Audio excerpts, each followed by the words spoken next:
What's going on, guys? Welcome back to the channel. It's your boy Pat back with another video. If you guys haven't already, please go check out our last two uploads on our newly acquired Ford F350 PowerStroke.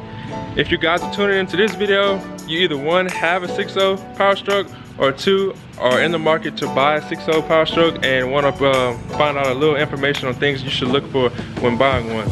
So basically in this video, I'm just gonna go over some key points that I look for when I'm looking at a 6.0, things that'll tell me if the truck's been taken care of, if it's been maintained, if it's gonna have a few problems in its future, things like that, the telltale signs of, you know, just the overall condition of the vehicle.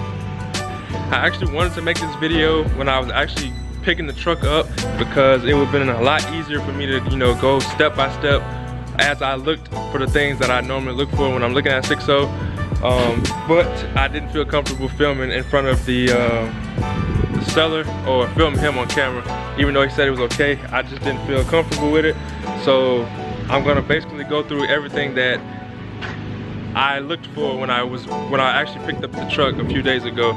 So first of all, I like to start from the outside, just like looking at any vehicle, not just the 6.0 in particular.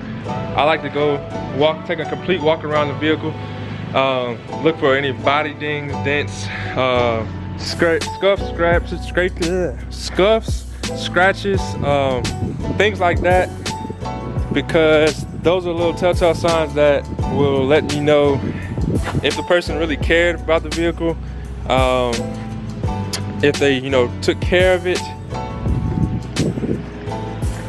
things like that. So I like to look and see, check out the body lines on the truck, make sure it hasn't been in any accidents, fender benders, or had any panels replaced.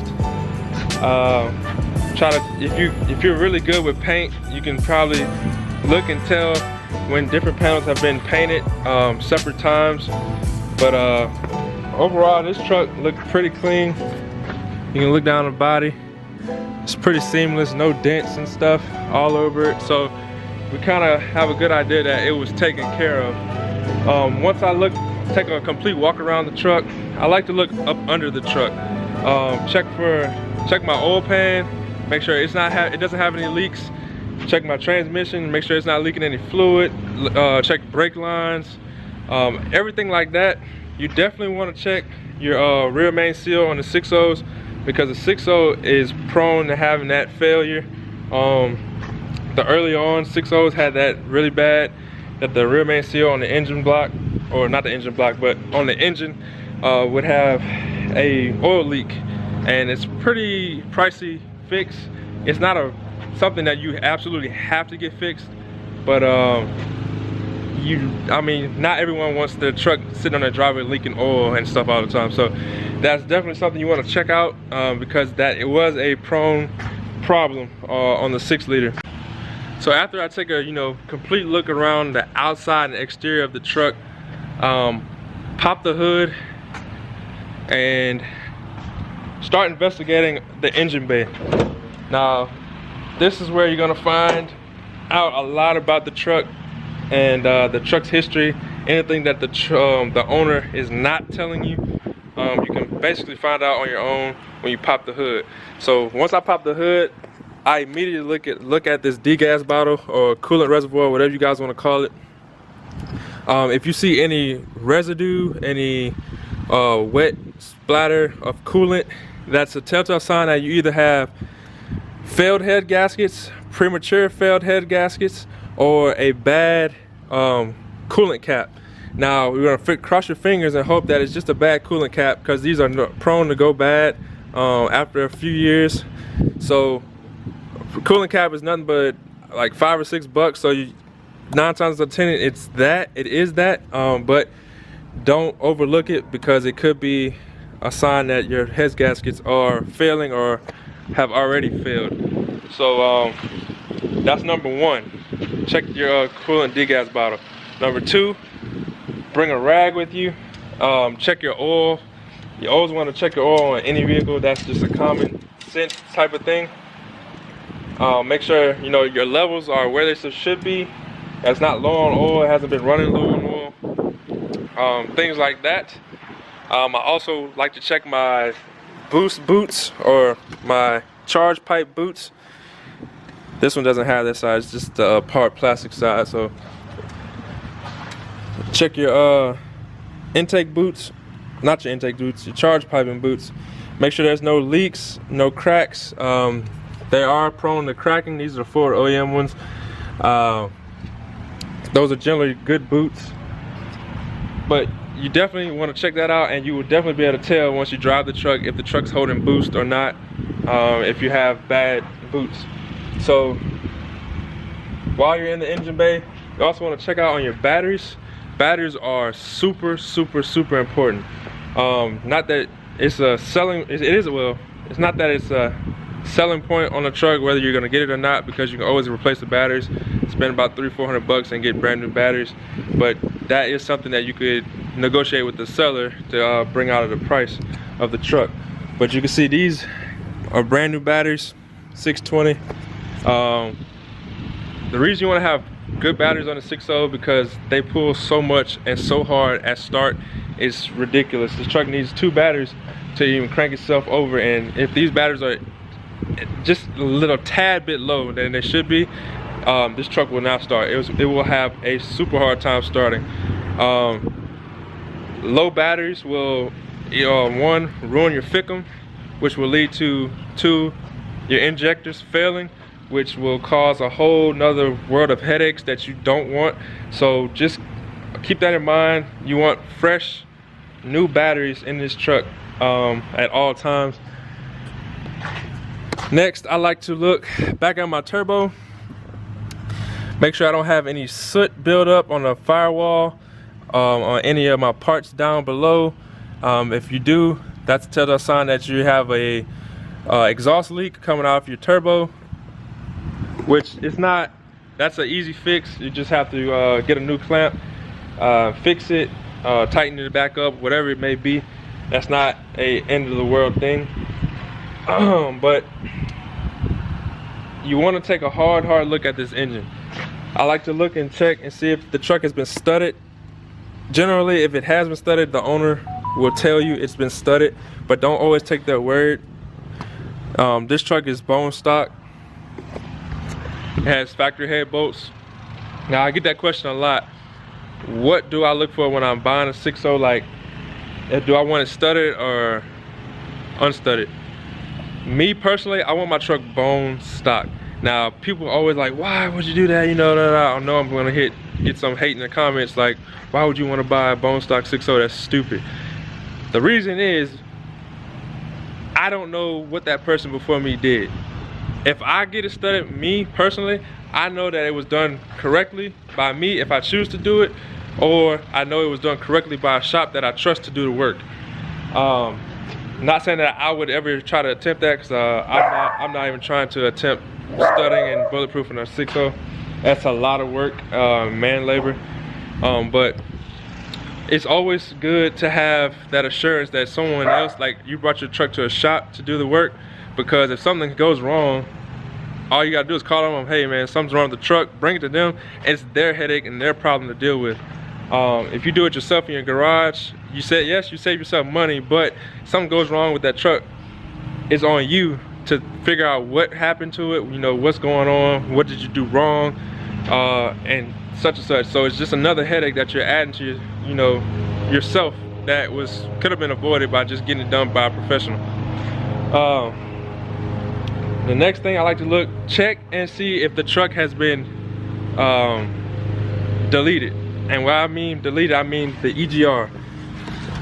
Now this is a prone failure on the 6.0, so you can see it back down there. That pipe right there, that's the EGR cooler.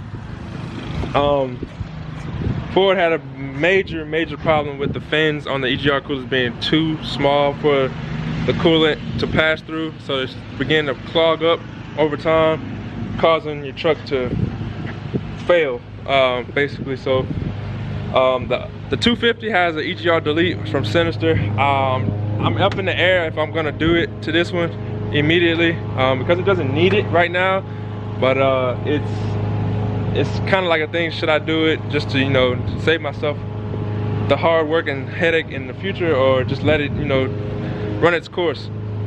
So I'm not sure if I'm gonna do it immediately yet. Another thing you want to check is the FICM. The FICM is, you know, your fuel injector control module. You can see it right there. This is a bone stock FICM as well. It's not a bad thing, but if it was upgraded, that is a good thing. The higher voltage that FICM has, the better your injectors are going to run and the longer life you're going to get out of your injectors. That is an upgrade that I plan on doing to this truck, upgrading the FICM. It's an easy swap, a few plugs on it, a few bolts, it'll come right up, put it back, the new one back in, bolt it back down, and you're good to go. Once you guys have taken the truck on a test drive, take it back to wherever you met at, park it, take another walk around the truck, make sure you don't have any leaks from anywhere. Pop the hood again and come over and pop this oil cap. You want to pop this oil cap and make sure you don't have any blow by. And by what I mean blow by means when you pop this oil cap while the truck's running, if you have blow by, you'll see oil just spewing out of there like a vapor.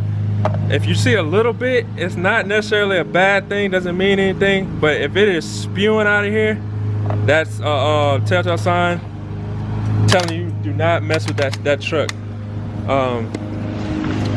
You're asking for some headaches down the road if your truck is already doing that. So I like to move to the inside of the truck. If you guys are in the market for a 6-liter or any diesel truck at that, it would be a very smart thing to do. Buy you guys a scan tool or programmer, something like that, so to take with you when you're going to look at diesel trucks. If you're set on buying a diesel truck, that would be super smart to do. It'll probably save you a lot of money down the road. And what I mean by that is, you take this with you, plug it up to the truck, it'll tell you everything that you physically cannot see that's going on with the truck. Bringing this with you will be able to, you'll be able to tell if the owner cleared all the codes beforehand, cleared the check engine lights, things like that, because once you plug this up, it's gonna pull up everything that this truck throws. So it is a good thing to have. You can check your injector pulse, your IPR, duty cycle, your battery voltage, what else? There's a number of things, guys, that you could check with one of these things, and the main thing is check engine lights and codes. So I 100% recommend something like this, like a SCT X4. Bully Dogs, I have them. Edge has them. Like you can see right here, mine's showing a TBC fault. That's just a trailer brake controller. I already have got it pulled. I'm gonna pull it apart and check the prongs, but little things like that. So I got the SCT plugged up here, as if I was just about to take the truck on a test drive. Main things I would want to look for on this thing is my coolant temp, my oil temp, my transmission temp. That's the main things I keep up on my screen. You could also have your IPR duty cycle. I have my FICM voltage right here. You'll also be able to see if your turbo's holding boost. What else? Those are your main things you want to monitor, is your oil temp and your coolant temp. That's where your truck either is gonna fail or it's gonna thrive. That oil temp gets too hot, that's gonna lead to head gaskets blowing. If your oil's getting too hot, that means your coolant's not cooling it down, meaning your coolant's getting too hot or staying too hot and not cooling down. That means you either need to change a radiator, you need to do a flush, you need to check your EGR, either your oil cooler's, you know, clogged, going bad. It could be a number of things, guys, that just having this thing to monitor these temps can save you in the long run. So I definitely recommend having one on hand when you go to look at any diesel truck, not only a 6.0, but especially when looking at a 6.0. So you can hear the truck running. She sounds great.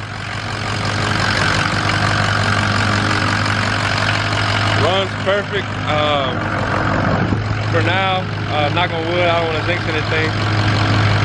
But she seems to be a solid truck. I'm definitely gonna put my touch on it, make it even better, perform even better.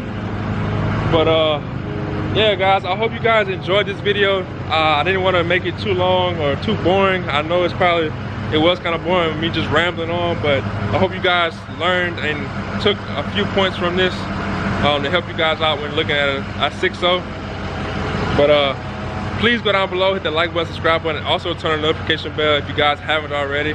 Share with all your friends, let them know, check out the channel, such and such. We're trying to hit 3,000 subs before the end of the year or the end of this month. Take that. So yeah guys, help me out, and I know we can do it. There's probably gonna be a giveaway coming at 3,000 subs, so you guys don't want to miss that. I hope you guys have a great night and stay safe. Peace.